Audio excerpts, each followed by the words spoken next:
night, listener. Tonight we enter the shadows. Rain slides down the window like fingers tracing forgotten names.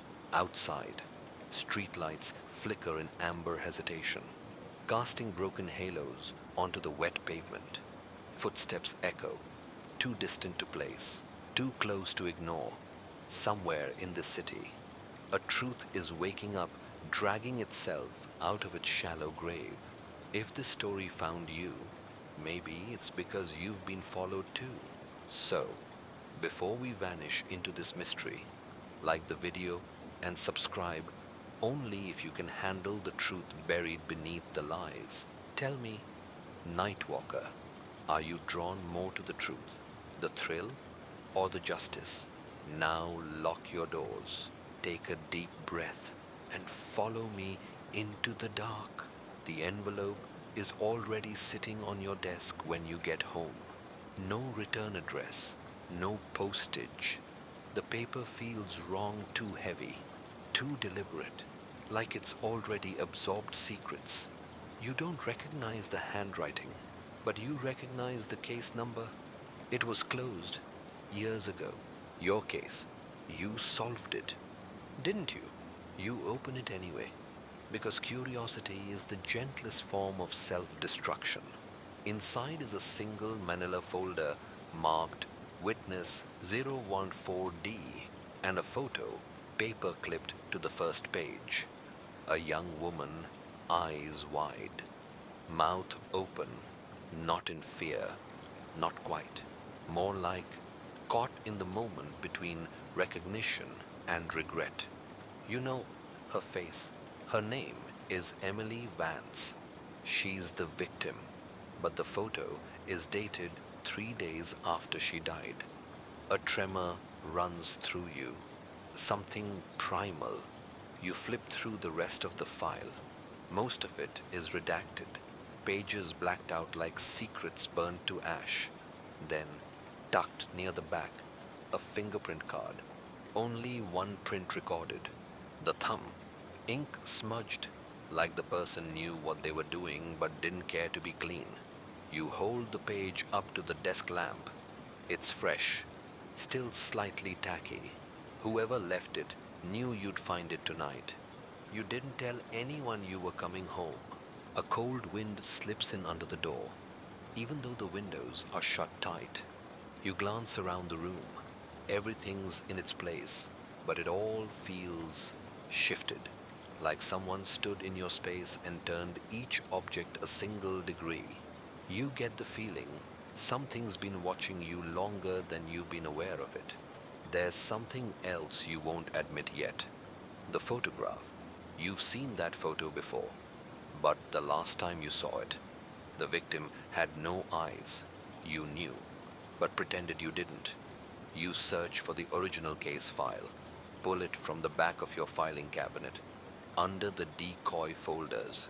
Emily Vance, 19, strangled. The case made the papers for a week, then vanished because you solved it. Open and shut. The suspect confessed. The evidence matched. So why is her fingerprint on the envelope? You check the timestamp on your home security feed. Blank between 3:16 a.m. and 3:23 a.m. Exactly 7 minutes of static. The camera went dead. That's never happened before. 7 minutes is long enough to slip in, leave a file, and leave a message. The door to your study creaks slightly, though there's no breeze. You lock it anyway. Your phone vibrates. No caller ID, just one message. She screamed once. You didn't listen. Listen now. A ticking sound fills the silence your wristwatch, louder than usual, like it's underlining something you missed. Time isn't passing, it's pointing, and somewhere deep in your brain, a voice says, it was never about the truth, it was about control. You don't know who sent the file, but they knew which case to choose, and they knew exactly how to reopen it. The watch won't stop ticking. You take it off, place it on the desk, still ticking, still loud. You open the back and remove the battery. It ticks anyway. The sound isn't coming from the watch, it's coming from underneath the desk. You lower yourself slowly, every muscle tense like piano wire. There, taped to the underside, is a second envelope identical to the first. No markings. You peel it off, heart skipping in rhythm with that phantom tick. Inside is a photograph. This one's older, black and white, grainy, but the face is unmistakable. Detective Roland Mercer, your former partner, retired, moved south, supposedly. He's sitting at a diner booth, across from a woman with her back turned. Red hair pulled tight into a bun, a silver bracelet on her wrist, one you've seen before.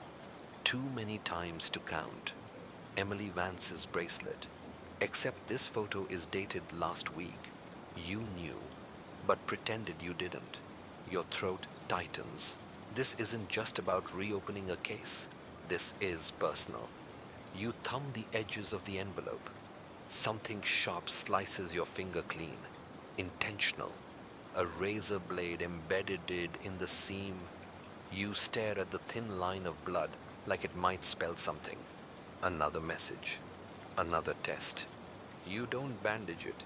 You let the blood mark the file as you slide it into your drawer. You want whoever's watching to know you're not afraid of bleeding. Not anymore. You pull out your laptop. Search your old contacts. City records. Anything tied to Roland Mercer. Dead ends. His number's been disconnected. His last known address sold 3 months ago. You call the department. Ask for Mercer's case files under the guise of an internal audit. I thought you signed off on those last year. The clerk says you didn't. You hang up without answering. Everyone lies, especially the quiet ones. The room feels heavier now, the light dimmer, the shadows more confident. You pull out your notebook, the one you haven't touched in years, the one labeled mistakes. You flip through its pages, case numbers, crossed out names, the ones you still question late at night. Emily's case isn't there, but it is now, because she wasn't the mistake. You were. You remember Mercer's last words to you, scrawled in a retirement card you never read until now.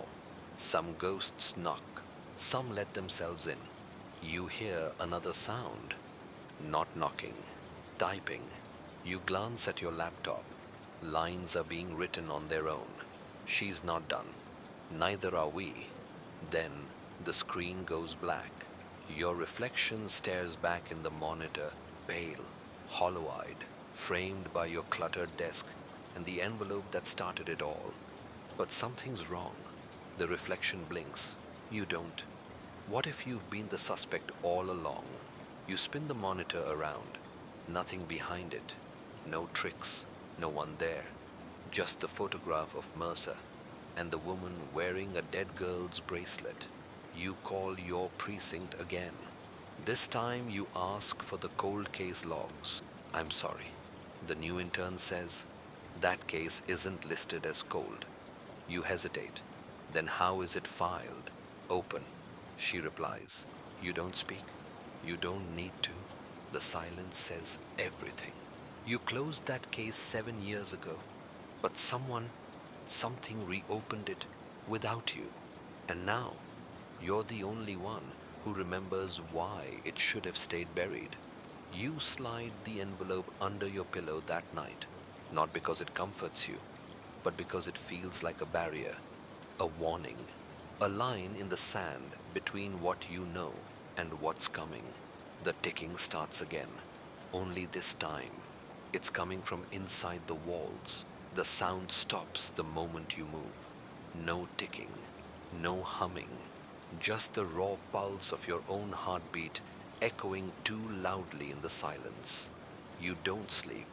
You don't even pretend to try. Instead, you stand barefoot in the dark, eyes locked on the wall where the sound came from. Plaster, paint, old secrets. You press your ear to it, gently at first, and then you hear it. Not ticking now, scraping, like something small or someone trying not to be heard. You pull back.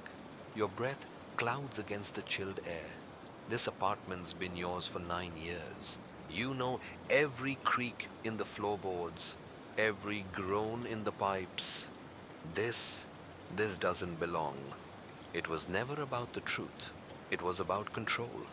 You pry at the corner of the wall, where the paint bubbles slightly. An old water stain. You always assumed.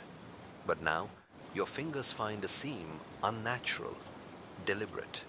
You fetch a screwdriver from the kitchen drawer and dig it into the plaster. Flakes fall like snow onto your bare feet. And then something clinks. A metal box, embedded into the wall, just deep enough to hide. You wrestle it out, hands trembling. It's locked. No keyhole. Just a combination dial with 4 faded numbers. You try your badge number. Nothing. Emily's case number. Still nothing. Then you remember the date etched on the back of the photo, last Thursday's date.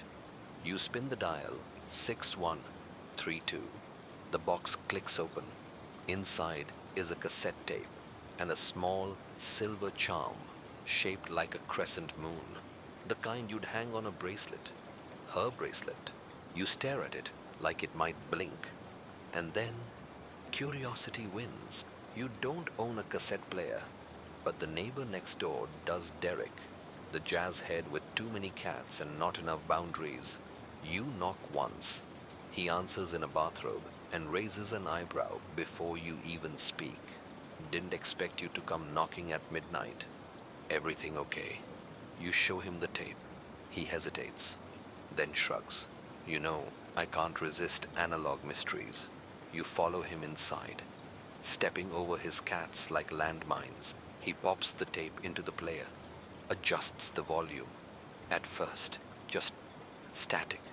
Then a voice, breathy, female. You lean closer. I remember everything. The voice whispers. You freeze. It's Emily. I remember the motel room, the pills, the hands around my throat. I remember who helped me and who let it happen. You want to stop the tape, but you can't. The voice continues, calmer now. And if you're listening to this, then he's still out there, and you're getting too close. Derek shoots you a sideways glance. This real? You nod, not trusting your voice. I knew you'd come looking. The tape says. That's what you do. You solve things.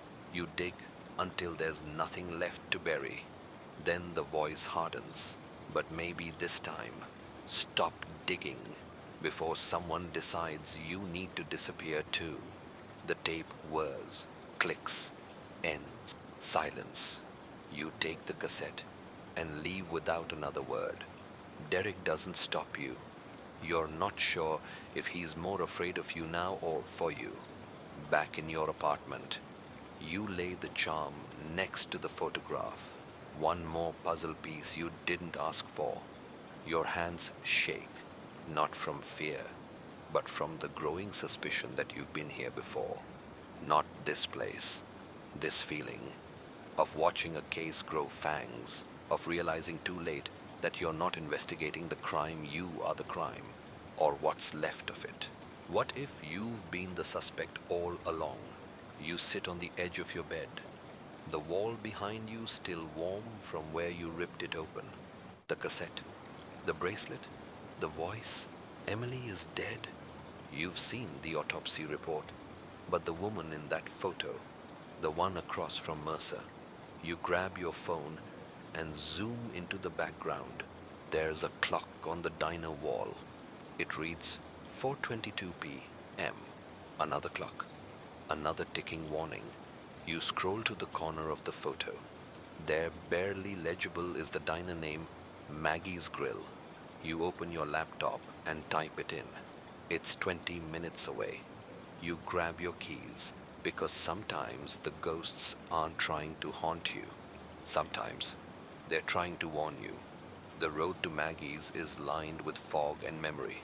You drive without music, Headlights slicing through the haze like searchlights on a prison yard. Every street sign feels like a riddle. Every passing car a possible tale. You check your mirrors twice, then again, because you're not sure who's following who anymore. Maggie's grill looks like a relic from a forgotten decade, chrome siding dulled by time. Neon sign half lit and humming. A single waitress inside wipes the same table in slow, lazy circles. The same clock from the photograph still hangs crooked behind the counter. 522 piece and something. Except now, it reads 3:07 a.m. You step inside. A bell chimes overhead. She looks up. The waitress, older now than in the photo, but the same eyes. And when she sees you, she freezes. You slide into the booth from the photo. The leather creaks under your weight. You place the image on the table, face up. Her gaze drops to it. Then she walks over, slow and deliberate. "You're too late," she says. You raise an eyebrow. "For what?" "For her," she says, nodding to the woman in the photo. "She was here every Thursday. Same coffee, same booth, waiting for someone who never showed. You remember her. Everyone lies, especially the quiet ones." She nods. She wore a charm bracelet. Moon and stars said it helped her remember who she was. You fished the silver crescent from your coat pocket and place it beside the photo. Her eyes widen. "She gave you that. She hid it in my wall." The waitress sinks into the opposite booth, folds her hands like she's praying. Then it's happening again. What is? The door creaks open behind you. A man enters, tall, long coat, the kind that hides intentions and weapons equally well. He doesn't order, just sits in the far booth. His eyes will never leave yours. You lean in. Who is he? The waitress's voice drops to a whisper. The reason she stopped coming. You don't look back. Not yet. Instead, you study the photo again. A reflection in the diner window. A man's silhouette, holding something. A phone. No, a recorder. You scan the photo, corner enhance with your phone's zoom. The same tape recorder you found in your wall. Your hands tremble slightly. You knew, but pretended you didn't. You lower your voice. "Did she ever mention Mercer?" The waitress nods, slow and sad. He was the one she was meeting. Said he owed her something. Something that would make the nightmares stop. You whisper, "Justice." She shakes her head. Closure. Justice was the lie he told her to keep her coming back. You glance over your shoulder. The man in the coat is gone. No bell rang. You step outside. No car. No footsteps. But something waits on your windshield. A Polaroid photo, pinned under your wiper blade. You pull it off and stare. It's you, from tonight, walking into Maggie's, taken moments ago. Behind you in the photo, barely visible in the reflection of the glass, is the man in the coat. He's holding the same tape recorder. The same crescent charm dangles from his wrist. It was never about the truth. It was about control. You don't drive home. Not yet. Instead, you head toward the precinct. You need records. Mercer's closed cases, interview transcripts, visitor logs, anything that puts that man, that charm, that tape recorder in proximity with Emily. But what you find instead stops you cold. Buried in a box labeled "Archive, Do Not Remove," is a sealed evidence bag. Inside it, a broken crescent charm and a report stamped in red. Case closed. Victim deceased. Emily's name is on it. Date of death 1 day before the photograph was taken. You sit on the floor, knees to chest, clutching the bag like it's a puzzle piece that's trying to cut you back. What if you've been the suspect all along, back at home? You search your own apartment again, top to bottom. This time, You find the second tape wedged under a loose floorboard beneath your bed. You press play. Emily's voice again. I had to lie. She says, they told me to. Said if I kept my mouth shut, no one else would get hurt. You fast forward, and if you're hearing this, then maybe you're the only one left who can finish what I started. She pauses. I loved you once, you know, before the fear, before the silence, then static, then one final whisper. Don't trust the ones who closed the case. They were never looking for the truth. The tape clicks. You sit there in silence, clutching a ghost's final breath. The evidence never stopped screaming. You just stopped listening. The tape won't eject. You press the button again, harder, but it's stuck almost as if it doesn't want to be freed. So you let it spin. The hiss and hum a grim lullaby to everything you now know and everything you wish you didn't. You stare at your wall, the one Emily hollowed out. There's something grotesque about how ordinary it looks now, as if it hadn't once hidden a secret, as if its silence hadn't once been a scream. You get back in your car. It's 3:49 a.m. and the streets are soaked with mist and headlights. A cat dashes across the road like a warning you don't understand until it's too late. Your tires screech as you pull into the city. Records archive, not the police archives this time, the public ones. You need permits, maps, blueprints, anything that links Mercer to places Emily might have been hiding from, or hiding in. Because if the precinct paper trail was a lie, maybe the city's skeleton still tells the truth. The building is dark. You pick the lock. You shouldn't know how to do that, but you do. You knew, but pretended you didn't. Inside, the air smells like dust and rot. You flick your phone flashlight on and head for the back. Microfiche readers, old crime logs, permits for off-site interrogation rooms, and then you find it. A property deed filed under a shell company, Hollow Ark Limited. You pause. Emily once told you her fear lived in a hollow echo, that she dreamed of being chased through a tunnel with no walls. The address on the deed is a storage facility, abandoned, boarded up since 1997. You take a photo of the document, but as you lower your phone, you catch your reflection in the microfiche screen, except there's someone behind you. You spin, empty, just the hum of your own pulse and the distant sound of rain beginning to fall. Still, when you turn back, the screen flickers. Then it displays a single frame, an image, the same photo from Maggie's diner. But this time, your face is missing, erased, as if you never walked in. You run. You don't remember unlocking your car door, but you're inside now, drenched in sweat and confusion. You grab the deed and head toward the old facility. The rain turns biblical, the kind that washes tracks away and sins with them. When you reach the address, it's worse than you imagined. The building isn't just abandoned, it's been burned. A husk. The fence is scorched. The metal twisted like it recoiled from something it couldn't hold. You shine your light through the slats. Ash everywhere. But one object remains. A charred cassette recorder, half buried in the mud near a broken brick.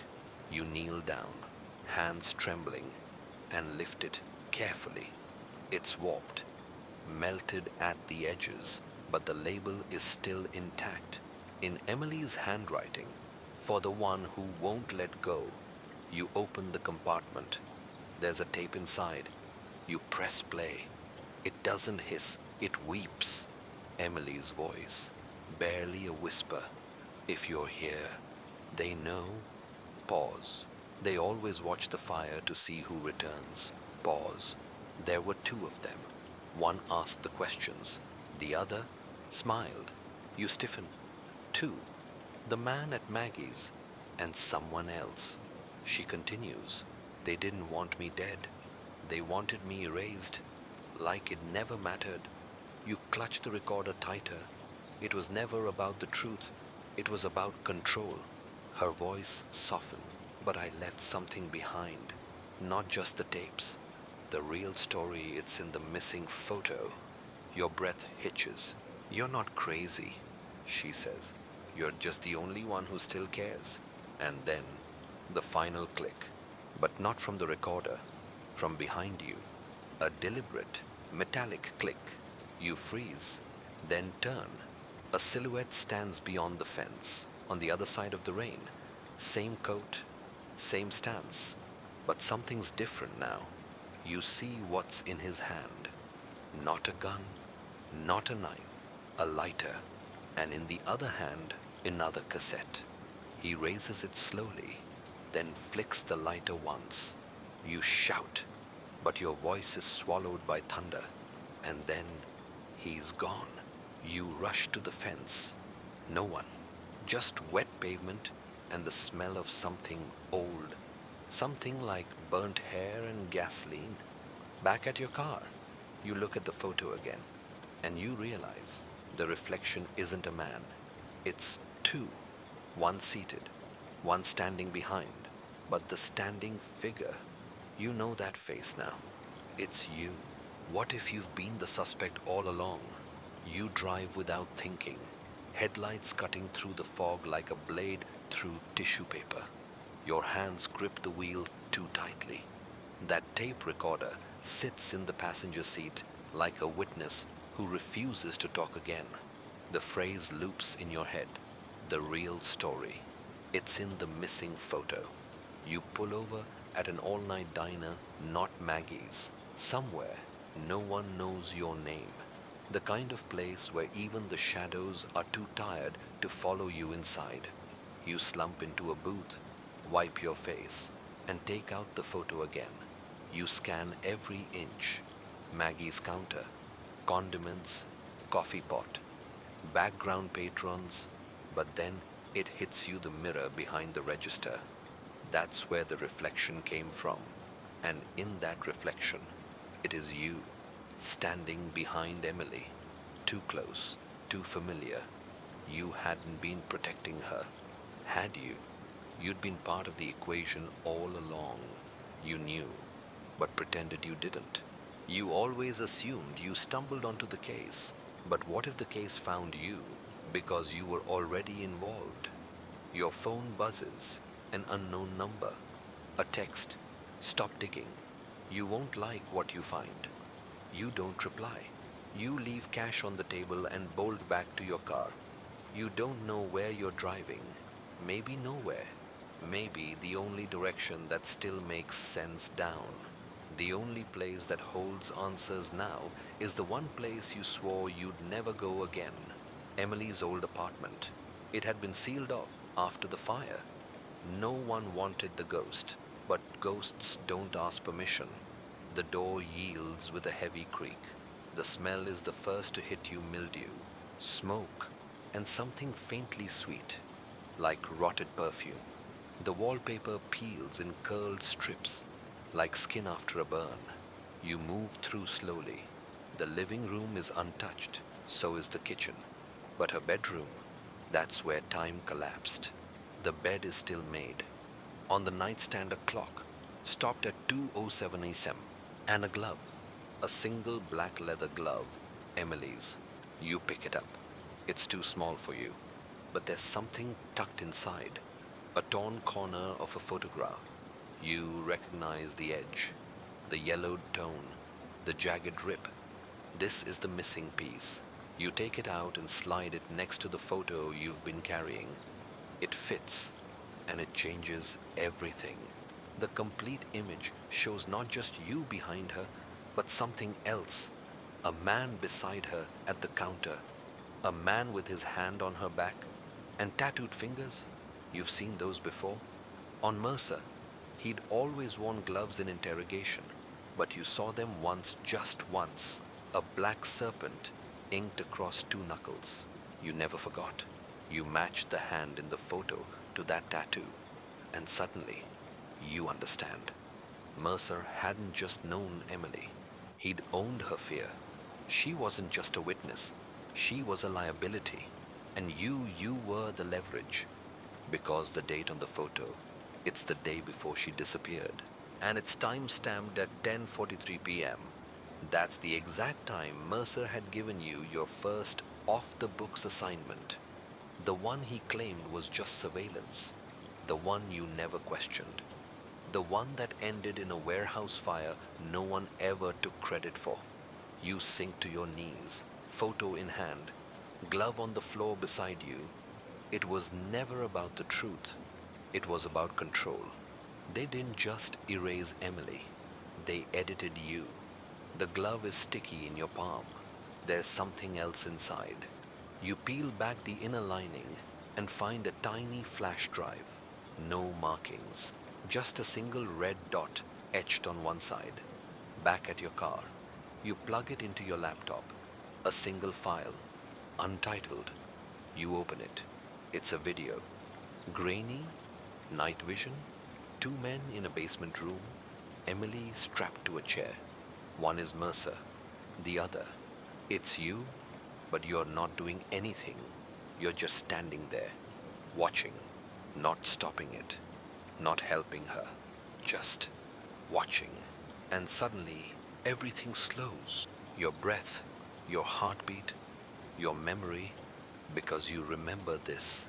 Not the moment, but the dream. The one you've had for years. The dream where you can't move while someone screams. What if it wasn't a dream? What if it was a memory your mind rewrote to protect you? What if you've been the suspect all along? The screen goes black. Your reflection stares back in the glossy laptop surface. It doesn't look like you. It looks like a man who's run out of excuses. You reach to close the laptop, but something stops you. The final second of the video. You rewind, right before it ends. Mercer turns to the camera. He says something. You turn up the volume. One word. Insurance. And that's when you realize the flash drive wasn't meant for you. It was meant about you. A leash. A weapon. You've been someone's insurance policy this whole time. And now the premiums come due. You drive aimlessly until the sun starts to rise like a guilty confession. It doesn't brighten anything. Just exposes more of what you wish you hadn't seen. You park near the waterfront, where fog lingers like forgotten memories. The glove is still on the passenger seat. The flash drive now burns a metaphorical hole in your pocket. And Mercer's face, his smirk burns brighter in your memory than the sun ever could. You knew, but pretended you didn't. Your hands are shaking, so you do what any cornered animal does. You go to the last place they'd expect the precinct, not through the front door. You've got keys, old habits. A detective's access lingers longer than the title. You slip into records, pull Mercer's personnel file. Redacted lines everywhere, whole paragraphs blacked out like secrets that could kill. But one address isn't. An emergency contact. Not his wife Mercer never married. His sister. You didn't know he had one. You write it down, and your hand trembles less this time. Next, you head to the evidence room. You know the codes, even the ones that aren't written down. You unlock cabinet 14B. You find the file from Emily's fire. Only the photos are missing. Not misplaced, cut out. The report says she was presumed dead. Body unrecoverable. But there's no confirmation, no DNA, no dental, no body. Just presumed. You remember a phrase from the basement tape. Insurance. What if she isn't dead? What if Mercer didn't kill her? Because keeping her alive was more useful. You leave the precinct with a new certainty in your gut. There are too many ghosts walking around in this city, some wearing badges. You drive to the address. It's in the suburbs. Quiet. White fence. Wind chimes. A woman answers. Mid-40s. Tired eyes. You don't say Mercer's name. You say, I'm looking for someone who went missing a long time ago. She doesn't ask who. She only says, "You'd better come in."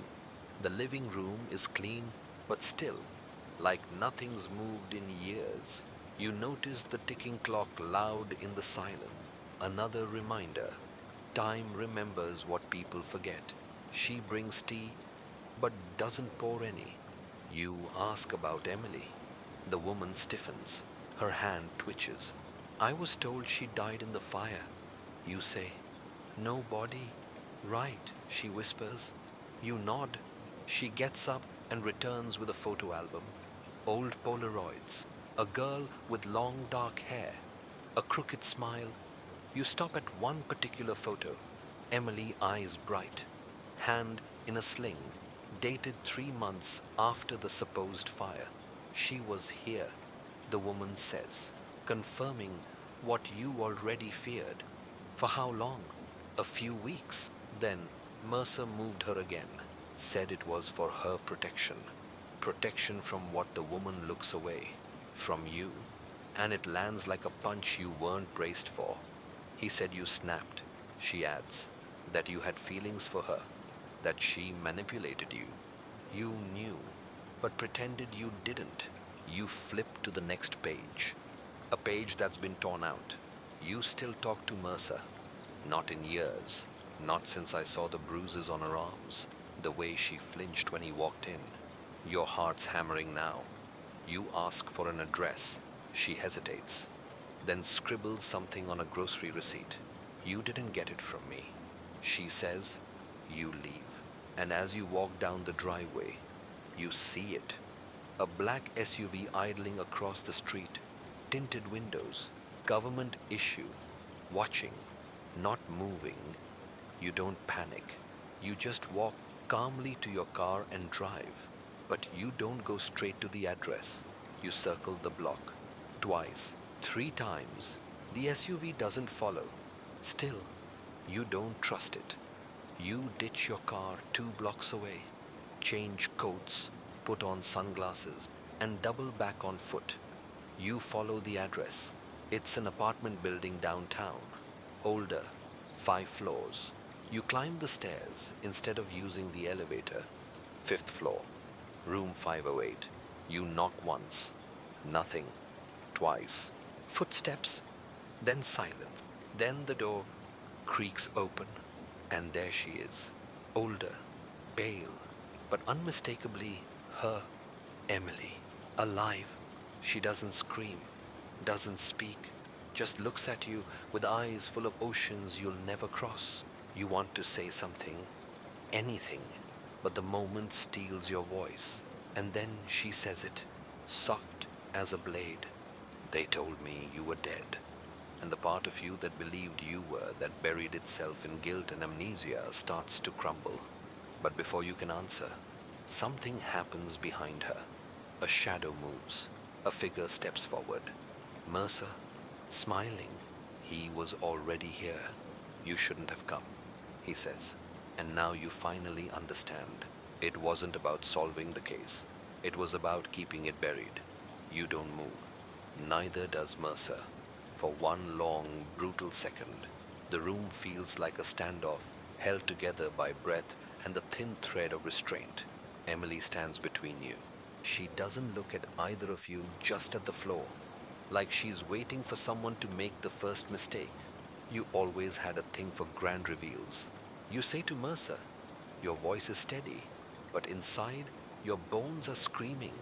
He shrugs, relaxed as ever. You were always too late to the twist. "Partner." Emily flinches at that word. "Partner." Mercer steps to the side, closer to the window. The blinds slice daylight into pale, trembling bands. He casts no shadow. He's always been that way, visible but not seen, loud but never questioned. A cracked mirror hangs on the far wall. Your reflection in it splits one eye wider than the other. Your mouth half erased, a broken version of who you thought you were. You lied to everyone. You whisper, including her. Mercer taps his temple. The mind lies to itself long before anyone else does. "Isn't that what you told me once?" He walks to the bookshelf, runs a finger along the dust, pulls out a manila folder. You recognize the seal. Internal affairs. He tosses it on the table. It lands with a thud that shakes something loose in your chest. You were being watched, he says, long before the fire, before Emily, before any of this. You made it easy, emotionally compromised, sleepless, obsessed. You open the folder, surveillance photos of you at Emily's apartment, at the precinct, at your therapist's office. One even shows you standing in your kitchen holding a broken mug. You kept tabs on me, you ask. Not shocked, just hollow. I had to. You were unstable. You were the one framing people. You snapped, planting evidence, covering up witnesses. You killed her sister. Mercer sighs, tired of the game. I saved her. That girl would have ended up dead like the rest. I gave her a way out. You dragged her back in. Emily speaks now, voice small and shaking. You said he'd hurt me. I said what I had to. Mercer says, to keep you safe. She looks from him to you. Is that what either of you ever did? No one answers. The silence stretches thick and accusing. A wind chime rattles on the balcony, brittle and sharp, like bones clicking together in the wind. Emily turns, steps back toward the bedroom. I don't want either of you here. You take a step, but she raises her hand. No, I mean it. I want both of you gone. Mercer's lips twitch into something that might be a grin or a warning. He gives you one last look. She was safer when she didn't remember. You should say something clever, a final word. But all you manage is, you knew, but you pretended you didn't. He opens the door and walks out without another word.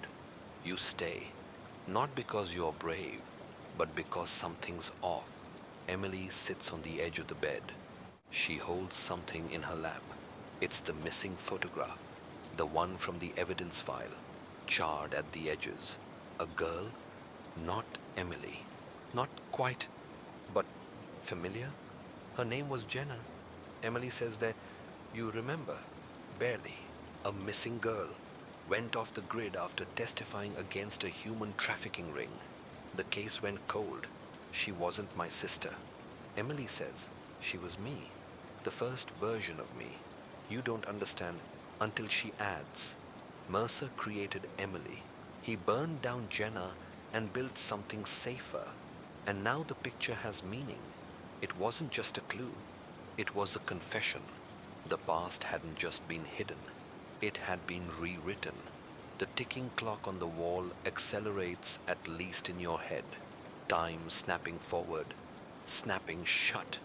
What happens now, you ask? She meets your eyes. There's no fear in them anymore. Only resolve. You tell them I'm dead. Again. Let Mercer believe he won. You don't want justice. Her laugh is soft and bitter. This isn't about justice. It was never about the truth. It was about control. You hesitate. Then you nod. Sometimes the only way to end a story is to let the lie win. You walk out, down 5 flights of stairs, out into the city, and you don't look back. You call IA. You tell them Mercer's still active, still dangerous. You leave just enough breadcrumbs to ignite a new trail. You make a copy of the folder, seal it in an envelope, address it anonymously to the DA. Then you disappear. But just before you go, you burn the photograph, not to erase the past, to finally let it die. The streets don't feel the same anymore. Not since that night. Even the ones you've walked 100 times, now they hold your breath hostage. Every alley is a throat clearing. Every shadow is someone almost saying your name. You sleep in hotels with fake names, burner phones. You talk to no one except yourself. And sometimes the voice on the radio, an old crime talk show, rerun that plays too often in the dead of night. You tell yourself you're free, but freedom feels a lot like exile. Then, weeks later, a letter finds you. No return address, no handwriting, just one photograph. Not of Emily, not of Mercer, of you, leaning against a car, smiling, taken yesterday. Your pulse doesn't jump, it drops, cold, mechanical. You turn it over. On the back, a single word typed in red ink. Almost. You don't go back to the motel. You don't even go back for your wallet. You vanish into the city's skin like a roach when the light flicks on. Whatever game Mercer is playing, he isn't done. But something else burns louder than your fear. Emily is still alive, and someone knows it. You think of Jenna, of all the names that were burned and rebuilt. The story never ended, just folded in on itself. A spiral, a trap. That night, you find yourself standing in front of an old precinct locker. Unit 14B. You haven't touched it in years, but you still remember the code. Inside, under a film of dust, you find what you buried there after your last real case. A broken burner, a leather notebook, and the black key. You'd kept it because you didn't know what it opened. Now you think you do. The black key fits a door in an apartment in East Row. Mercer used to rent it for surveillance, back when he was still pretending to care about protocol. You were never invited inside, but the address was burned into your head. The doorman's gone. Building's half condemned. Elevator doesn't work. You climb 7 floors in silence. Each step feels like retracing a crime scene you never reported. You slip the key in. It clicks, and the door creaks open like it's been waiting. Inside, chaos. Walls plastered in clippings, photographs, handwritten notes, maps with string. Every cliché of a paranoid mind, but meticulous, precise. A wall-sized photo of Jenna pre-fire, smiling, carefree, before she became Emily. Next to her, a photo of Mercer, but not from the force, from childhood. You step closer. There's a family photo beneath it. Someone circled in red, not Mercer. A girl, 11, maybe. Her face is blurred by time and smudged fingerprints. Next to it, typed notes. Same origin, different masks. Find the file. Stop the cycle. There's a tape recorder on the desk. You press play.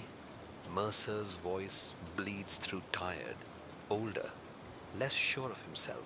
She knows too much. The memories. I tried to compartmentalize them. Gave her a new name, a new face. But the past keeps scratching through. They always come back. Always. Static. Then a whisper layered under it. Even I don't know what she remembers anymore. You pause the tape. What if Mercer isn't the author of the story? What if he's just another player like you? You scan the walls again. There's a mirror above the desk. It's been cracked clean down the middle. You stare at your own reflection, and you don't look away. Not this time. What if you've been the suspect all along? The mirror doesn't flinch when you do.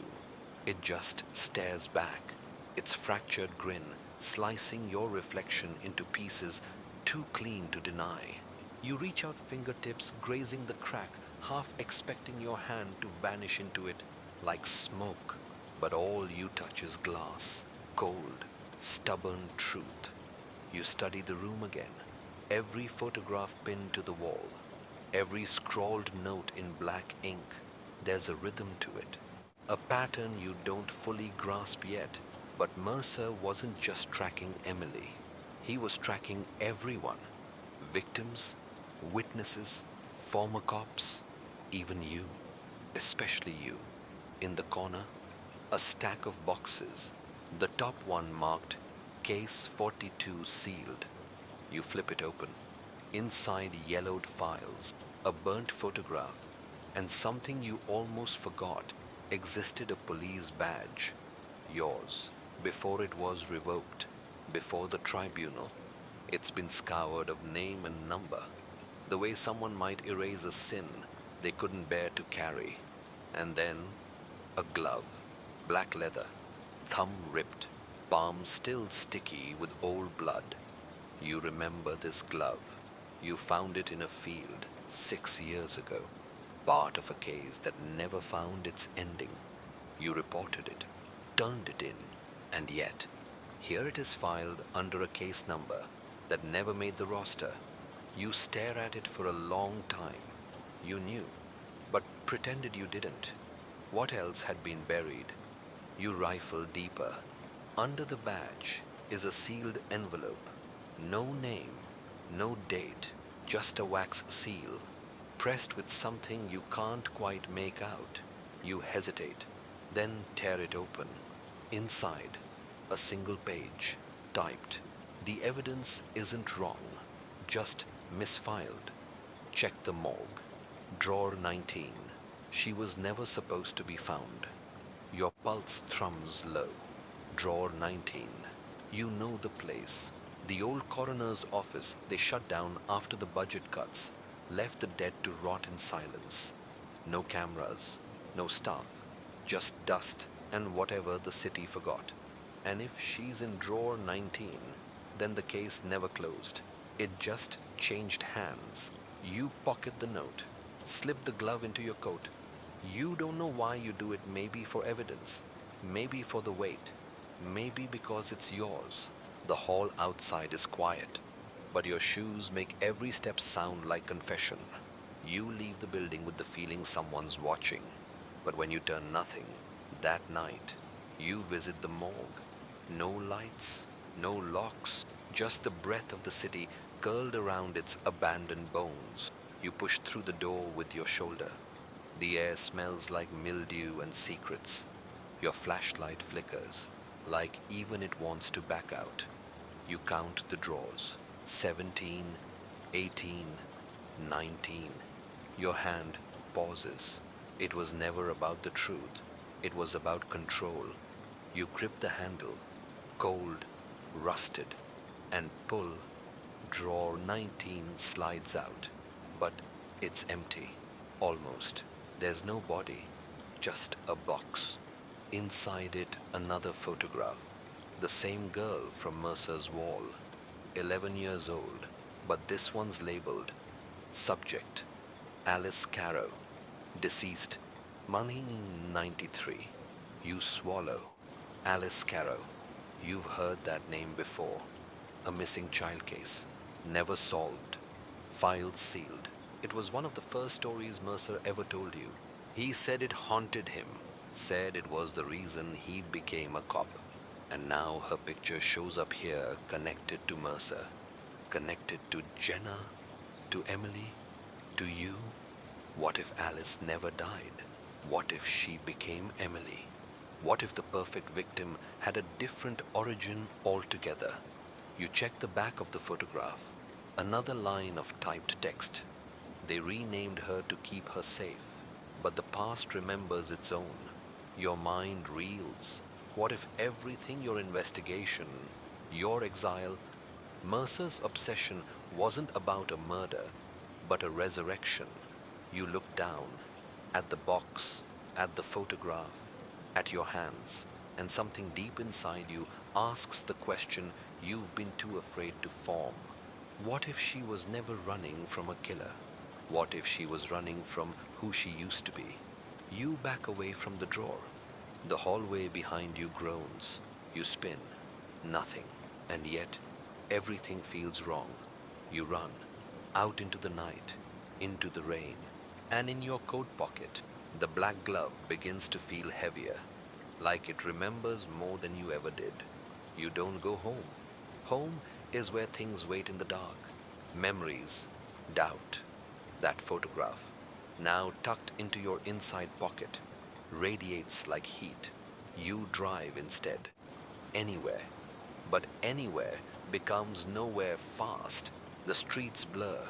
Headlights smudge across the windshield like comets falling the wrong way. You grip the wheel tighter, but the glove in your pocket feels like it's gripping back. You end up outside the church, the one Mercer used to sneak away to, not for prayer, but for something else. Silence, he said. A man thinks clearer when God's already left the room. You step inside. No choir, no incense. Just shadows hunched in pews like forgotten mourners. The altar's cracked. The crucifix hangs crooked. And there beneath it, Jenna sits. Her head bowed, shoulders rigid, hands folded like a child waiting to be punished. You don't speak. Just sit beside her. The seconds stretch. Then, finally, she says, "You found the drawer." You nod. And the photo, another nod. She doesn't look at you. Her eyes stay fixed on the cracked tiles ahead. "They made me change my name when I was 7, she whispers. "Witness protection, they said. But no one ever explained what I was protecting." You swallow. "Why didn't you tell me?" She shrugs. "Would you have believed me?" A pause, then she adds, "Everyone lies, especially the quiet ones." You lean forward. "So you are Alice Carrow?" "No, not anymore." She meets your eyes now. Alice died the night her father pushed her into the lake. Jenna learned to swim. The confession slices the air open. You feel the church tilt. "What happened to your father?" "He never found my body. Just the empty dock and a wet footprint. The system took me. New parents, new town, new everything." She reaches into her coat, pulls something out. A key. Old. Brass. Teeth rusted from use. She sets it on the pew between you. "That's to Mercer's locker." Your breath catches. Why now? Because he knew too much, and not enough. You pocket the key. What's in it? Jenna gives a smile that doesn't reach her eyes. Answers. Maybe more questions. You'll have to decide which ones matter. You stand. She doesn't follow. Outside, the city hums like a wire about to snap. You head for the precinct abandoned since the corruption scandals. Only the ghosts check in now. The locker room smells like mold and badge polish. You find Mercer's locker. 3rd row, 6th from the door. The key fits inside a manila folder, a cassette tape, and another photograph. This one's not of Alice. It's of you, taken from across the street, caught mid-step, blurry, but undeniably you. You flip the photo over. One word written in red ink. Next, your blood chills. You open the folder. Files on you. Every misstep, every report you suppressed, every late-night visit to Jenna's apartment. Mercer had been watching you too, preparing, profiling. You knew, but pretended you didn't. You press play on the cassette. Mercer's voice, calm, tired. "If you're hearing this, then I got too close, or maybe not close enough." The girl, Jenna, Alice, whatever she's calling herself, she remembers more than she admits. And what she forgets, she buries deep. But someone else is pulling strings, always was. Someone above the waterline. I don't know who, not yet. But if she's alive, it means he is too. And if he finds her first, the tape clicks off. No ending, just silence. Like Mercer himself never made it out of the sentence alive. You sit in the dark, folder open, tape rewinding in your head, and it hits you. Jenna isn't the victim. She's the warning. The folder shakes in your hands, but it's not the cold, it's the vertigo.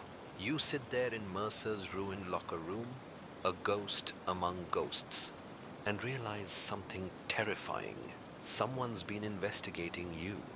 You, the investigator. The photo was recent. Last week, maybe?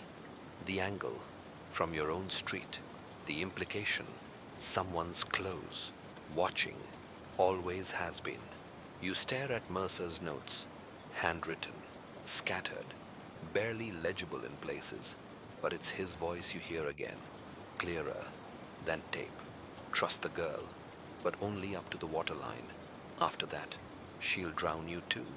Jenna or Alice, or whoever she truly is, knows more than she told you in that church. The photo of you wasn't a threat, it was a breadcrumb, a way of saying you're not the only one being hunted. A ticking clock sits atop the locker, a broken wall unit that somehow still ticks. You hadn't noticed it before. Now it clicks louder than your thoughts. Tick, tick, tick. You tear a scrap of the notes and shove it in your pocket. The rest you burn in the utility sink. You don't need anyone else finding them. Or maybe it's just guilt your name, scribbled in someone else's paranoia. Doesn't sit well. Before you leave, you slip the cassette into your coat. You don't go to your apartment. You go to hers. She answers the door too fast. Were you followed? She asks, eyes darting behind you. Were you expecting someone else? You reply. She steps aside. Inside, the apartment looks different. Less chaos, more control. Like someone preparing for a final act. The photograph of her and Mercer is gone. So is the teacup on the windowsill. Small things, but meaningful. Jenna or Alice leans on the kitchen counter. I knew Mercer had a file, she says before you speak. I didn't know it included you. You toss the tape on the table. You knew. You say. She nods, but I pretended I didn't. You scan her face for regret, fear something. Instead, you find resolve. You're not the only one trying to survive this, she adds. He's still alive. Your father. She flinches. Just enough to count. I saw him, she whispers.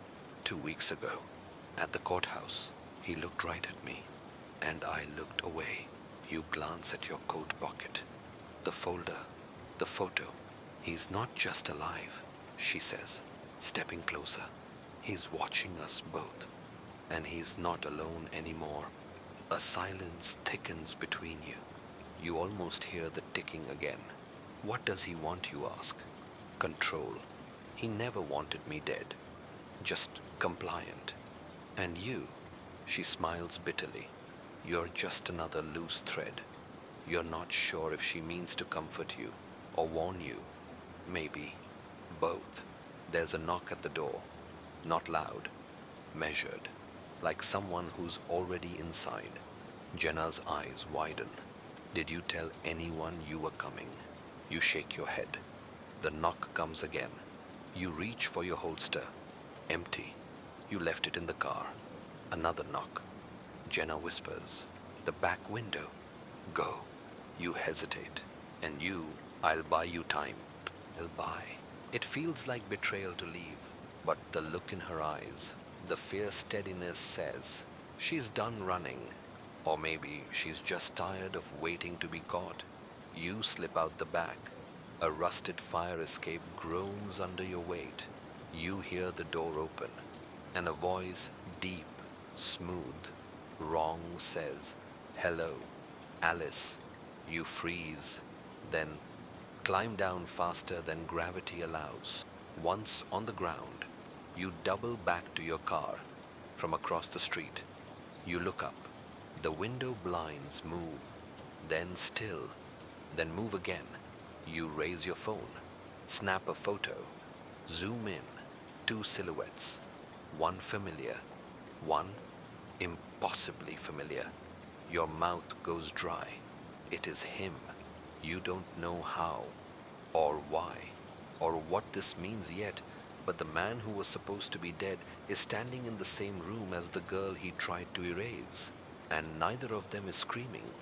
You sit in the car with the engine off, the cassette resting like a confession on your dashboard. Streetlights cast pale halos across the windshield, but the real spotlight is inside your head, illuminating what you just saw through that window. 2 silhouettes, and no screams. You rewind the moment over and over, each time thinking maybe you missed something. A signal, a hesitation, but it all plays out the same. Jenna Alice facing her father like he never died, like she expected this night all along. You should be running. You should be calling backup. You should do anything but sit here shaking like you're part of the audience and not the act. Instead, you push the cassette into the car stereo.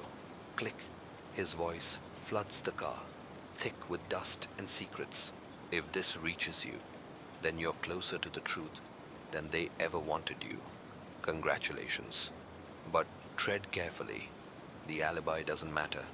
Not really. What matters is who wrote it. You turn the volume up.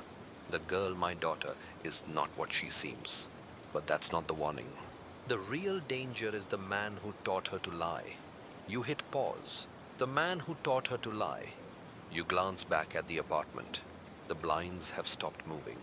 The lights remain on, eerie and unwavering. You should go back in there. Finish it. Drag him into the light. But the part of you that's still sane knows walk through that door without a plan. And you might not walk back out. You rewind the tape. Fast forward. Searching. Hunting. At minute 16:43, Mercer's voice returns. They buried the wrong man. The real killer wore a badge. Still does. Probably. And if he knows you're listening to this, you're already on his list. That's the twist. The man in the room might be the monster, but the one pulling strings is still out there, smiling for photographs and writing reports in ink that never smudges. The killer wasn't just in Jenna's family. He was in yours too. Your stomach flips. Suddenly, a memory slides back in a long hallway. A whispered conversation. A case file that disappeared before you finished reading it. A sealed envelope left on your desk, unsigned. Back then, it was just noise. Now it's a ticking time bomb. A cracked mirror hangs from the visor above you, meant for quick glances and shallow truths. You stare into it, wondering if it's already too late. What if you've been the suspect all along? The question whispers in your own voice now, sharp as guilt. You reach for your notebook, flip to the first blank page, and write 4 words: I no longer trust her. Then you cross it out. I no longer trust anyone. There's movement in the alley behind the building. A figure steps into view, half lit, half shadow. Too tall for Jenna, too controlled for a junkie. You sink low in your seat and hold your breath. The figure doesn't look around. It looks at you, directly, like it knew you were here all along. You lock eyes, if only for a moment, and then it vanishes. You don't even hear the footsteps. You curse under your breath, throw the car into gear, and take off down the block. Later, at your apartment, you bolt the door, draw the curtains, and place the cassette in your safe. You've had this routine since the last time a case got too close, but this time it feels like ritual. Like lighting candles before a storm, you know you can't stop. You sleep with the light on. And in the morning, you wake up to silence. No news reports, no break-ins, no trace of Jenna, no mention of Mercer. Just a single envelope slid under your door. No name, no stamp, no ink. Inside, a photo of you, standing outside Jenna's apartment from last night. Behind you, the figure from the alley, closer than you thought, and in tiny print. On the back of the photo, you knew, but pretended you didn't. You keep the photo in your hand far too long. The edges soften under the pressure of your fingers, but the fear that stays sharp. Who took it, and when you turn it over again? That single sentence, you knew, but pretended you didn't, feels like it was written in your own handwriting. It's the kind of accusation only someone who knows you could make. And the worst part, they're right. The photo is from last night. That much you're sure of. The clothes, the posture, even the glint from your wristwatch under the streetlight. But the angle, it wasn't from a distance. It was from just a few feet away. You should have heard them. You didn't. You never do. When it's already too late. There's a key taped to the inside of the envelope. Not a house key. Something older, industrial, worn smooth. You recognize it, even if you don't want to. It's from the archives room at the precinct, the one that was shut down 5 years ago after the fire, the one with no cameras, no alarms, the place they send the dead files and the ones they don't want found again. The last time you used a key like this, it was to bury evidence in a case that never made the news.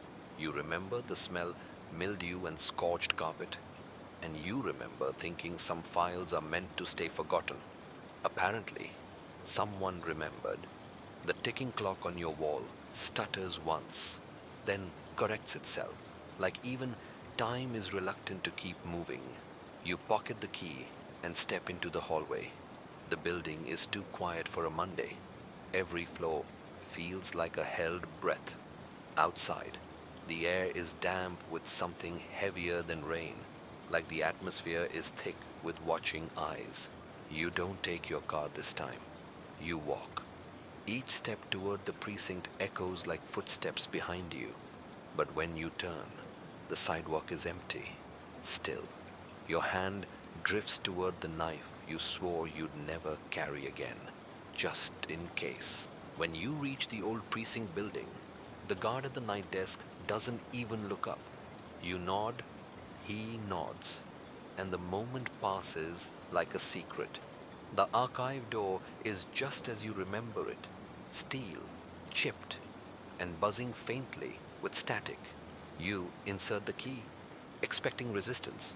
Instead, it slides in like the lock's been oiled recently. It clicks. Inside, the room smells like wet paper and loss. Rows of cabinets line the walls.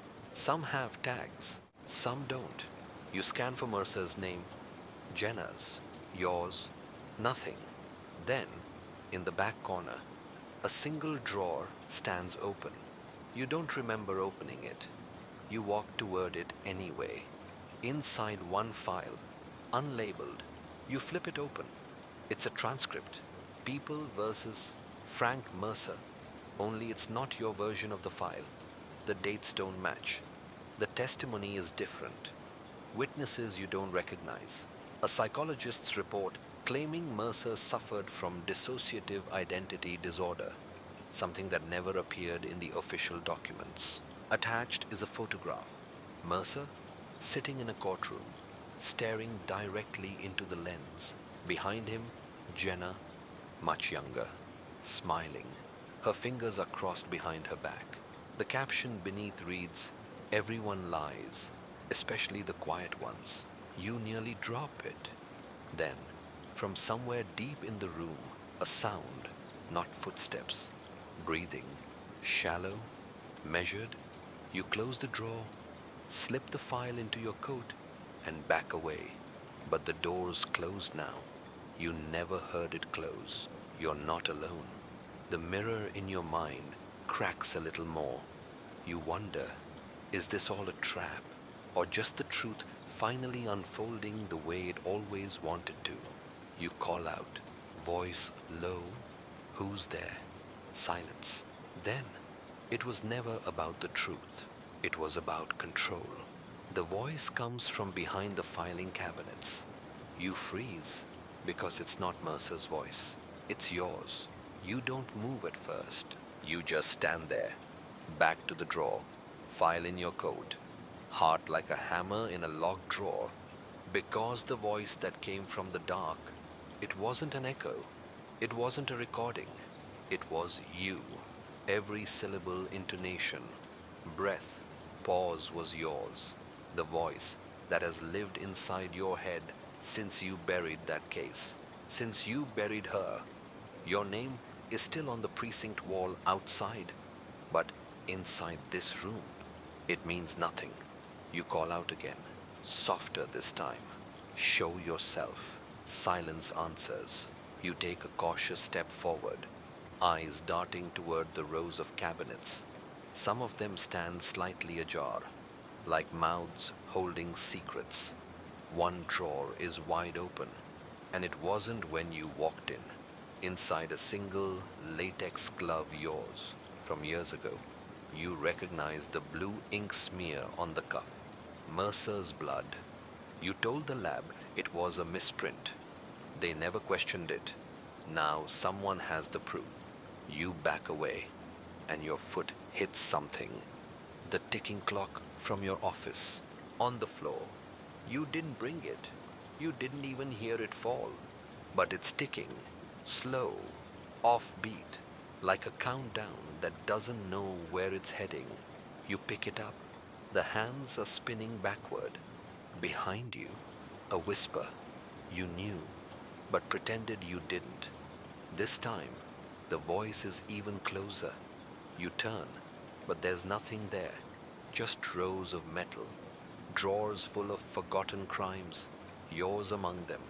You find a dusty mirror half covered by a crime board in the far corner. You don't want to look, but you do. Your face looks the same, but the eyes, they're watching you like they've never seen you before. A photograph is taped to the mirror, this one you've never seen. It shows Jenna older, smiling, standing outside your apartment last week. The timestamp. Last night, you were home, but you didn't hear the knock. Or maybe you didn't answer on purpose. The words written in black Sharpie along the bottom chill you more than the photo. She was never the victim. You were never the hero. Your hands tremble. You reach for your phone. No signal. Of course not. You whisper to yourself, what if you've been the suspect all along? A drawer behind you slams shut without warning. You jump, spinning around, breath jagged. You know what's happening. Someone's constructing a case against you, piece by piece. You walk the rows now, fast, reckless, opening drawers you shouldn't. A burned tape recorder marked "Do Not Play." Your old badge, snapped in half. A photograph of Mercer's cell before the suicide. In the mirror behind him, your reflection. You remember visiting him. You just never told anyone. A final drawer near the corner rattles. You open it. Inside is a document labeled "Final Testimony." It's unsigned, blank, waiting. You freeze as the lights in the archive flicker, then cut entirely. Pitch black, no hum, no buzz, just the clock ticking backward. You fumble toward the exit, hands brushing cold steel. A whisper rides up your spine again. Too close. It was never about the truth. It was about control. You're not sure if the voice is still yours, or if someone finally took it from you. Then the door creaks. Not open, closed, locked. And you realize this room was never about hiding files. It was built to contain what shouldn't escape. The real evidence was always you. The lock clicks into place like a verdict you can't appeal. Your breath comes in short, clipped bursts. You can't see the walls anymore, but you feel them closing in. The temperature drops with a suddenness that makes your teeth ache. Somewhere, water drips. You can't tell from where or when it started. You press your ear to the door. Silence. And then the softest sound of all breathing. On the other side. Not yours. Not anymore. You back away, fumbling for your flashlight. It flickers like a warning, casting twisted shadows along the filing cabinets. And in that flicker, just before it steadies you, swear you see someone standing near the far shelf. Just standing, watching. Gone when the light stabilizes. You point it toward the photo you left taped to the mirror. But it's not there. Instead, a handwritten note has taken its place. The trial ended. The truth never did. Underneath, a fingerprint bloody, Smudged, deliberate. You reach into your coat, gripping the one thing that always grounded you, your old case journal. But when you flip it open, page after page is missing, torn out. The ones left are rewritten in handwriting not your own. Every page starts with the same phrase: everyone lies, especially the quiet ones. You remember the judge's face during the Mercer case, that single raised brow when the verdict was read, the bailiff who avoided your eyes, the reporter who smiled too knowingly. You thought you buried the doubt. Turns out, it was just asleep. You glance down at your shoes, damp, sticky. You crouch and run your fingers along the floor. Dark red smears, not paint, not dust. The trail leads to a single drawer in the back. Drawer 47A. Mercer's drawer. You open it with trembling hands. It's empty except for one thing: a compact mirror. Jenna's. You told everyone she didn't carry one. You lied. You remember her dropping it during questioning. You told the clerk it was evidence-free. You were wrong, or you were right, and just didn't want anyone else to be. Inside the mirror case is a scrap of audio tape. You lift it out. It's warm, too warm, and it's labeled confession. You hesitate. You shouldn't. You press play, and a voice comes through. Yours, whispering, "She didn't kill him. I did." It's your voice, but not a memory. A confession you never made, or maybe one you made while asleep, alone, in the dark, to no one, or to someone who was always listening. The mirror snaps shut in your hand like a trap. You drop it. Behind you, footsteps. Measured, intentional. You raise the flashlight. Nothing. But the footsteps continue. You turn back to the drawer. The mirror's gone, replaced by a Polaroid. It shows the very room you're in, but you're not alone. Behind you, impossibly, you stand, staring at your own back, flashlight raised. The caption scrawled in black pen: "You solved the case." But whose you freeze? Because in the photo, on the wall behind you, there's a date written. Today's the time. 2 minutes from now. You whisper, "What if you've been the suspect all along?" The air feels heavier, like judgment.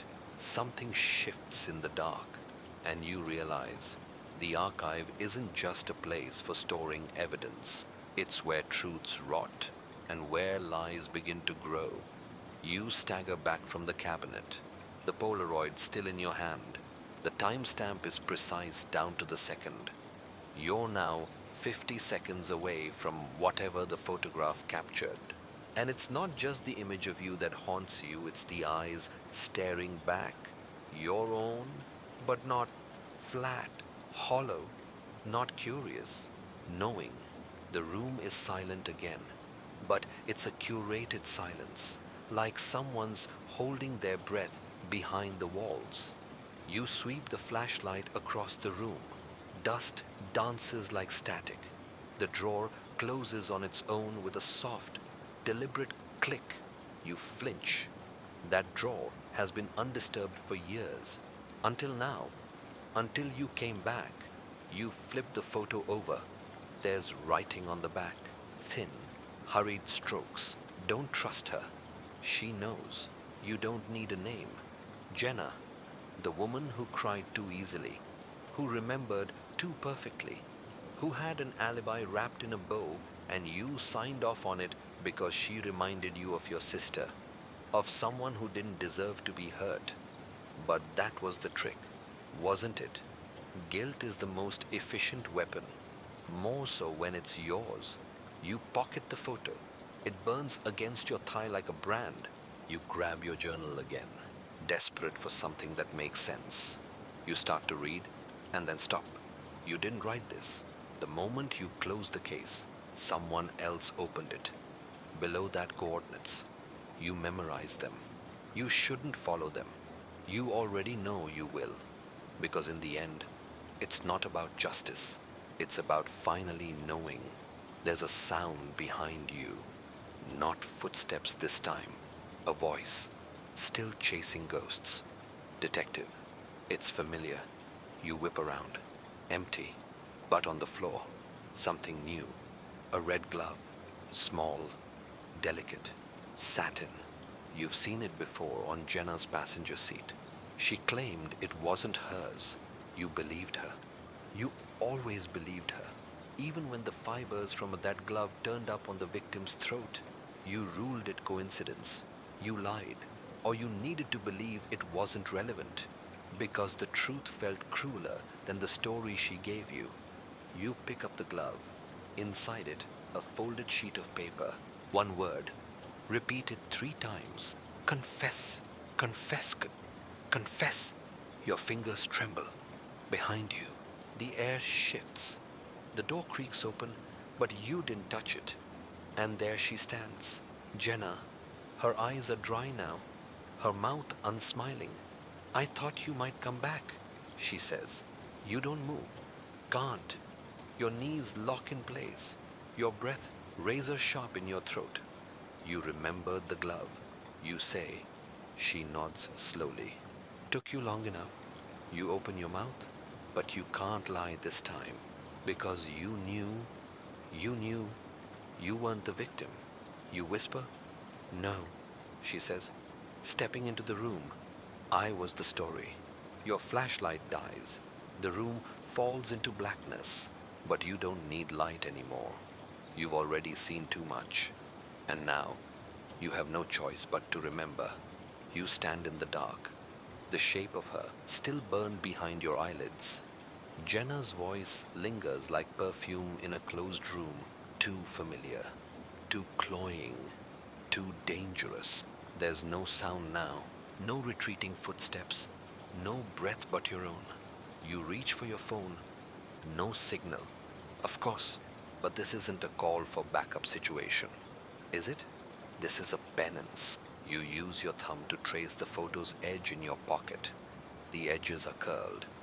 Just like the truth, it doesn't sit flat. It warps when it's exposed to light. You find the coordinates again. Your eyes scan the room one last time before you leave. The red glove is gone. The paper inside it too. You don't remember putting them down. You don't remember her leaving. The only thing left is your breath, short and sharp, fogging the mirror beside the door. Your reflection stares back, but doesn't move with you. You don't blink. It doesn't blink. You wipe the glass. It's not a mirror. It's a photograph of you holding the red glove, smiling. You run. The stairs creak like a warning. Each step down feels like it's falling out from under you. Your mind is fraying at the edges, but you don't stop. You burst into the cold night air, but it offers no comfort. It's as if the sky has swallowed all warmth. Your car is exactly where you left it, but the door is ajar. Inside, the passenger seat has something new, the second glove, and next to it, your badge. You never left it there. You grip the steering wheel, hard, like it might hold you together. A small envelope sits tucked in the windshield. Rain beads across it, ink bleeding slightly. You open it. One line. You close the case, but you lock the wrong door. You drive. The coordinates take you past city limits, past memory, past anything reasonable. You find yourself on a narrow dirt road. Trees lean in it like they're eavesdropping. The rain has stopped, but your windshield wipers keep moving, habit or fear. You can't tell. You park. A house, dilapidated, slouched in on itself like it's tired of lying. You approach. Each step feels less like movement and more like surrender. The front door opens on its own. Inside, silence. And then the smell sweet, coppery, wrong. A scent you spent years pretending you couldn't remember. You shine your light down the hallway. The walls are covered in photographs, all of you. Different years, different cases, different expressions of guilt you thought you'd hidden. And at the end of the hall, her, Jenna, seated in a chair, waiting, smiling this time, but not at you. At the camera in her hands, she raises it, snaps. The flash blinds you for a second. Then she speaks. Now you know how it feels. You can't move. Behind you, the front door slams shut. You never wanted justice, she whispers. You wanted to forget. A small table beside her, a tape recorder. She presses play. Your voice, your confession, pieced together, edited, twisted, but believable, because it's your voice saying all the things you never said. The tape ends, a long pause, then, and that's why he died, isn't it? You stagger back, knocking over a frame. Inside a photo of the victim, smiling, wearing your watch. You'd buried it. You swore you buried it. You knew. You whisper, more to yourself. Jenna stands, steps closer, holds out the red glove. You can take it back now, she says, or you can let the story finish you, and you understand.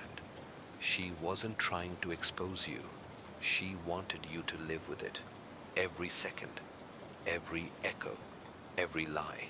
Because in this story, she gets to be the author. And you're just the unreliable narrator who finally ran out of pages. The glove is trembling in her hand. Or maybe it's your own nerves painting motion where there is none. You don't take it. You can't. Because taking it means accepting the script she's written, the one where you are no longer the detective. But the twist. You're shaking. Jenna murmurs, that's good. It means you still feel something. You scan the room. The walls are lined with photographs.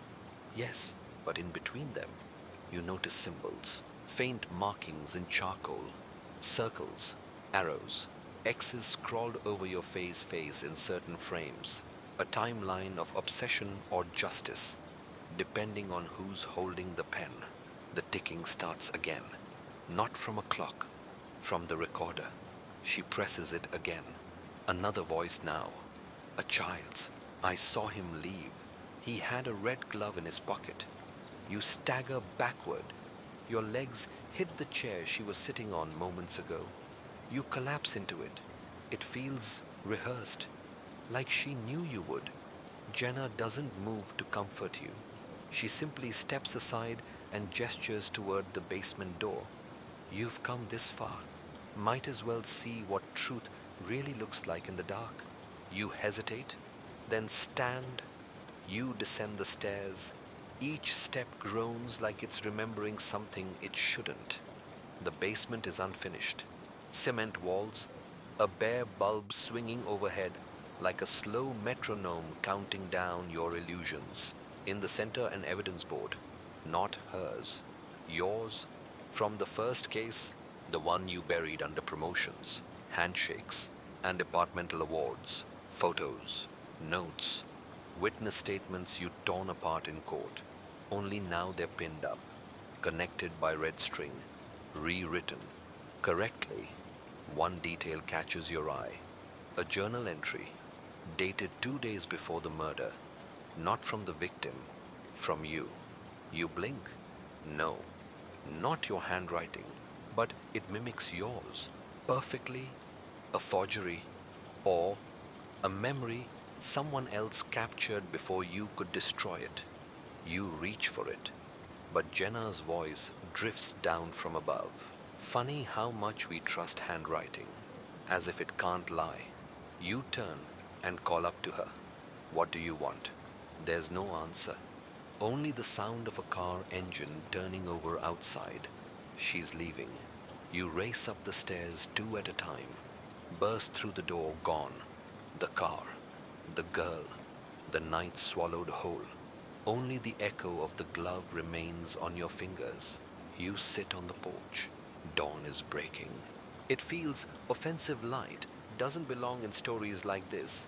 And then you notice it. On your windshield, another envelope, same handwriting. You tear it open. Inside is the key to a safety deposit box and a note. This ends where it began. You know where. The bank downtown. The one next to the precinct. The one you used to walk by every day, pretending you weren't afraid of what you locked away. You drive. The roads blur. The air buzzes with the weight of almost knowing. You park. No one stops you. No one questions your badge because you're still wearing it, still pretending it means something. You open the box. Inside is a single cassette tape, labeled Confession. You pocket it, leave, return to your apartment, sit in the dark. The recorder clicks as you load the tape, but you don't press play. Not yet. Instead, you stare out the window, across the street. A woman in a red coat watches from a bench. She waves. You wave back. Then realize that's not Jenna. That's her sister. You remember her now. You remember everything, but not in the way you expected. The real twist isn't in the tape. It's in the fact that you don't want to hear it. Because deep down, the scariest thing isn't being framed. It's realizing the frame fits too well. You were the last person to see him alive. You had motive. You had access. You had rage. And no alibi. Your alibi was a glove, one you handed to someone else. The recorder waits, ticking, ticking, like it knows the truth already, and just wants you to admit it. You press play. The hiss of analog static creeps in first, like something breathing too close behind your ear. Then a voice, your voice, but it isn't a memory. It's a recording you never made, or at least one you never meant to. You hear yourself saying things you shouldn't remember, things you thought you buried beneath layers of good deeds, closed cases, public praise. I told him I'd make it look clean, the voice on the tape says, a mugging gone sideways, just enough blood to sell it.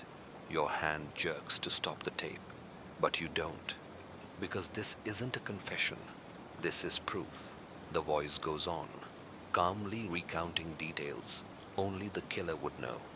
The placement of the knife, the words spoken, the way he begged, the lie you told yourself after it was justice. It had to be.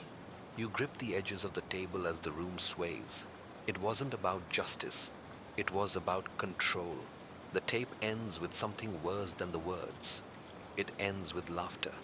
Yours, detached, joyless, almost curious, like someone dissecting their own guilt, unsure where it begins and where it becomes something else.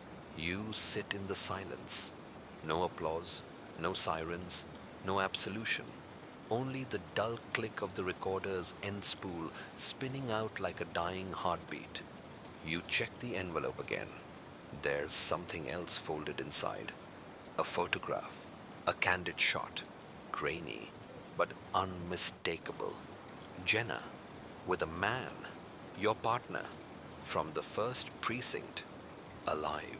The date in the corner says it was taken 2 weeks ago, but that's impossible. He's the one you killed, isn't he? Or is he? You blink, and suddenly the line between memory and fiction stretches thin like old tape. Did you kill him? Or did someone else convince you that you had? The truth doesn't just shift, it evaporates. And maybe that's what Jenna wanted. Not revenge, not exposure, but confusion. A justice worse than jail. A kind that lives in your bones, grows like mold on every truth you thought you buried. You get up, open the window. The city outside hums like it always has. Buses groan, pigeons flap. Someone shouts 3 blocks away. Life continues, unaware. but you're not part of it anymore because you don't know who you are without your secrets. And the one thing you do know, someone else knows them now too. A knock at the door, 3 taps, slow, deliberate. You freeze. The glove is still in your coat pocket. The photograph still burns in your hand. You don't answer because maybe it's Jenna, maybe it's your partner, maybe it's you finally catching up to yourself. And as the knock comes again, the walls of your apartment seem to close in with every beat. It was never about guilt. It was about who gets to carry it. The case was closed, but the evidence keeps screaming. The city sleeps, but you don't. You sit in the dark, listening to the hum of the radiator, the ticking clock on the wall, the occasional groan of old pipes like voices trying to rise. They never quite form words, but they don't have to. You already know what they'd say. Outside, the rain has started again, slow, reluctant, the kind that doesn't cleanse, only stains. You trace your finger over the edges of the photograph. The faces stare back, blurred by the years, or maybe by your conscience, by your memory lies. But the lens never does. And yet, even the photo feels wrong now, as if it's part of a script you didn't write but performed anyway. You used to believe in closure, a case solved, a name on a file, a gavel slam. But closure was just another illusion, like justice, like innocence. The real story is what happens after the headlines fade, in the silence, in the reflection staring back when you forget to look away. You pace, you breathe. You wonder if the evidence screams and no one listens. Does the truth even matter? But deep down, you know someone always listens, even if it's just the part of you that never stopped keeping score. Outside, a siren wails, or maybe it's laughter, from the hallway, from the mirror, from the places you can't ever lock. You sit, you wait, because this story, it doesn't end. It lingers, in the tape hiss, in the missing file, in the knock you never answer. And as you close your eyes, hoping for rest, you hear it again. A voice, yours, saying something you never said, but always meant. End of script. Sleep well, and watch your back.